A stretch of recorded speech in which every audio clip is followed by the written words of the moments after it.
Assalamualaikum warahmatullahi wabarakatuh. Perkenalkan, nama saya Bagus Pramudia Setiawan, nomor absen 8, kelas 12 IPA 3. Di sini saya akan menjelaskan materi tentang kehidupan politik Orde Baru.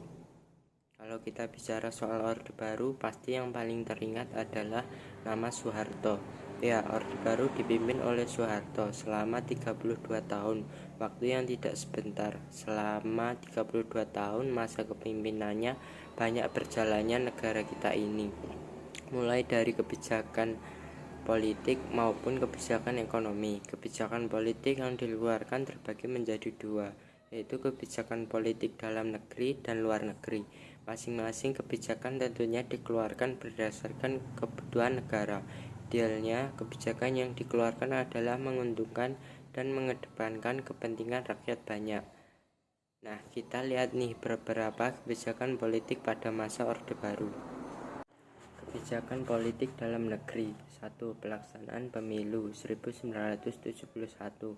Pemilu yang sudah diatur melalui SI MPR 1967 yang menetapkan pemilu akan dilaksanakan pada tahun 1971 ini.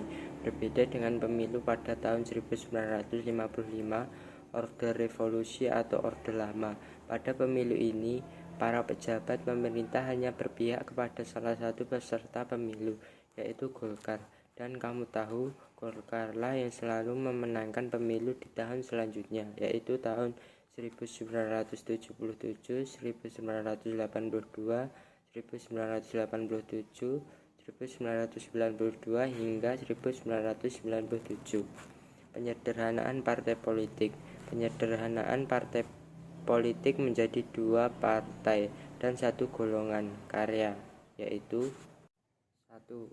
Partai Persatuan Pembangunan atau PP, gabungan dari Nahdlatul Ulama, Parmusi, Perti, dan PSII. Partai Demokrasi Indonesia, gabungan dari Partai Nasional Indonesia, Partai Katolik, Partai Murba, IPGI, dan Parkindo.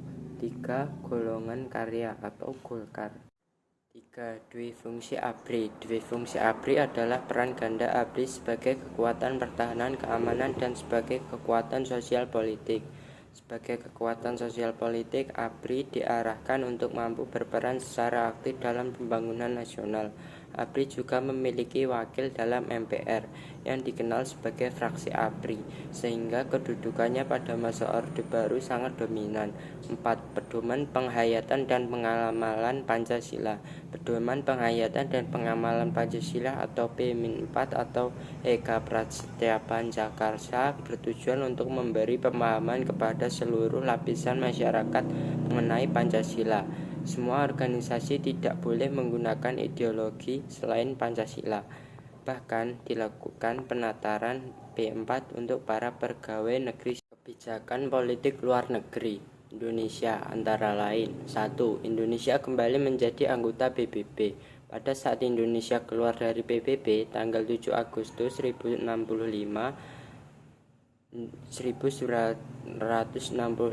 Indonesia terkucil dari pergaulan internasional dan menyulitkan Indonesia secara ekonomi maupun politik dunia. Keadaan ini kemudian mendorong Indonesia untuk kembali menjadi anggota PBB. Berdasarkan hasil sidang DPR-GR pada tanggal 28 September 1966, Indonesia resmi aktif kembali menjadi anggota PBB. Pemulihan hubungan diplomatik dengan Malaysia dan Singapura dan pemutusan hubungan dengan Tiongkok. Pada tahun 1965 terjadi konfrontasi antara Indonesia dengan Malaysia dan Singapura. Untuk memulihkan hubungan diplomatik, dilakukan penandatanganan perjanjian antara Indonesia yang diwakili oleh Adam Malik dan Malaysia diwakili oleh Tuan Abdul Razak pada tanggal 11 Agustus 1966 di Jakarta. Pemulihan hubungan diplomatik dengan Singapura melalui pengakuan kemerdekaan Singapura pada tanggal 2 Juni 1966. 3. Memperkuat kerjasama regional dan internasional. Indonesia mulai memperkuat kerjasama baik regional dan internasional dengan melakukan beberapa upaya, yaitu 1. Turut serta dalam pembentukan ASEAN. Indonesia menjadi salah satu negara pendiri ASEAN. 2. Mengirimkan kontingen Garuda dalam misi perdamaian. 3. Ikut berperan dalam KTT non-blok. 4. Berperan dalam organisasi konferensi Islam atau AUGI. Kehidupan ekonomi. Pemerintah Orde Baru memiliki slogan yang menunjukkan fokus utama mereka dalam memberlakukan kebijakan ekonomi, yaitu trilogi pembangunan. 1. Pertumbuhan ekonomi yang cukup tinggi. 2. Pemerataan pembangunan dan hasil-hasil yang menuju kepada terciptanya keadilan sosial bagi seluruh rakyat. 3. Stabilitas nasional yang sehat dan dinamis. 1. Rencana pembangunan 5 tahun Repelita. Pada April 1969, pemerintah menyusun rencana pembangunan 5 tahun Repelita yang bertujuan untuk meningkatkan sarana ekonomi, kegiatan ekonomi, serta keutuhan sandang dan pangan. Repelita ini akan dievaluasi selama 5 tahun sekali. A. Repelita 1. Pada 1 April 1969 sampai 31 Maret 1974, sasaran utama yang hendak dicapai adalah pangan, sandang, papan, perluasan lapangan kerja, dan kesejahteraan rohani. Pertumbuhan ekonomi berhasil naik 3-5,7%, sedangkan tingkat inflasi menurun menjadi 47,8%. Namun kebijakan pada masa Repelita 1 dianggap menguntungkan investor Jepang dan golongan orang-orang yang kaya saja. Hal ini memicu timbulnya peristiwa malapetaka 15 Januari atau Malari. B. Repelita 2. Pada 1 April 1974 sampai 31 Maret 1979 menitik beratkan pada sektor pertanian dan industri yang mengolah bahan mentah menjadi bahan baku.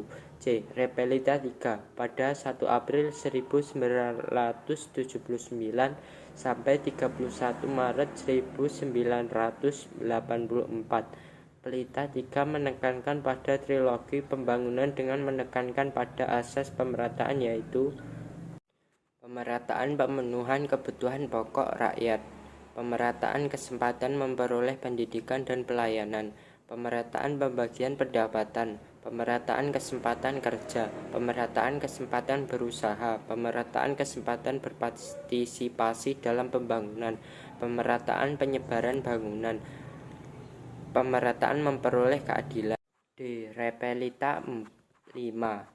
Pada 1 April 1984 sampai 31 Maret 1989 menitik beratkan pada sektor pertanian menuju swasembada pangan dengan meningkatkan industri yang dapat menghasilkan mesin-mesin sendiri.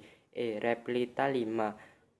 Pada 1 April 1989 sampai 31 Maret 1994 menitik beratkan pada sektor pertanian menyerap tenaga kerja dan mampu menghasilkan mesin-mesin sendiri.